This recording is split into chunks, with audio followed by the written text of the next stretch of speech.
It's way more expensive to get new customers than it is to keep the ones you have.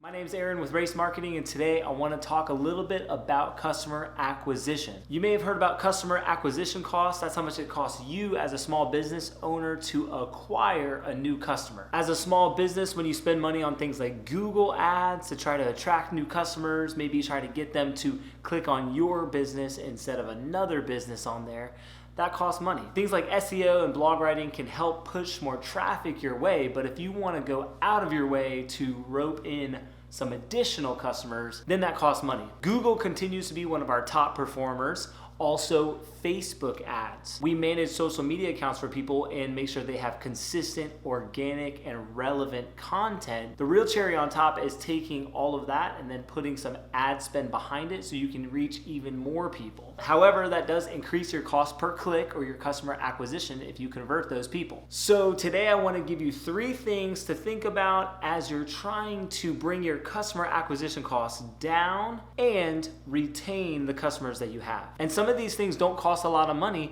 They're just really valuable to do because they keep the people who are already in your facility coming back for more. So let's get into it. Number 1 is the customer experience. What do I mean by customer experience? I mean that when someone comes into your facility to do business, to get your product or service, how do they feel? What are they met with? Think about it as a first impression, right? As soon as they come through the door or get on the phone with you, are they met with a pleasant greeting, a smile, a bright entryway, anything like that? Or is there something that you could improve upon in terms of your customer service or your atmosphere? I've heard it said that first impressions are very important. And if you make a bad first impression, it takes at least 7 times after that to correct that opinion. So if you contextualize that with your business, then how much more important is it to have your customer experience top-notch?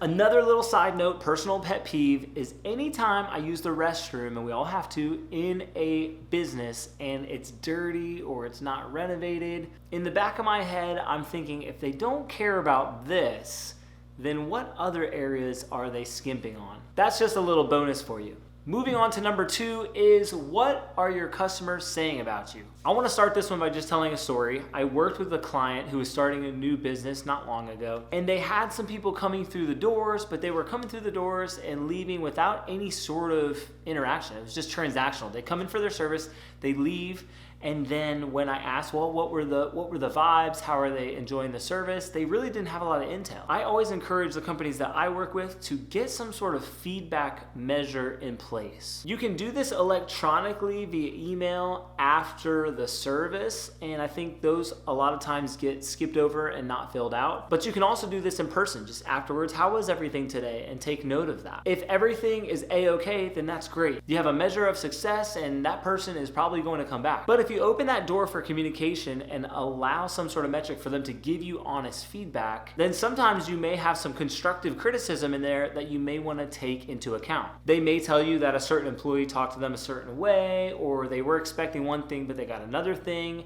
and before too long you have a database of things that all of the customers who have given you a try have said that you can go, what do I need to tweak to enhance my customer service? If you respond to that direct feedback and fix those things, you create a loyalty with those customers. They say, wow, I can't believe they cared on that level to respond to my request, reach out to me and let me know that they were thankful for that. And that leaves an impression that leaves customers wanting to come back.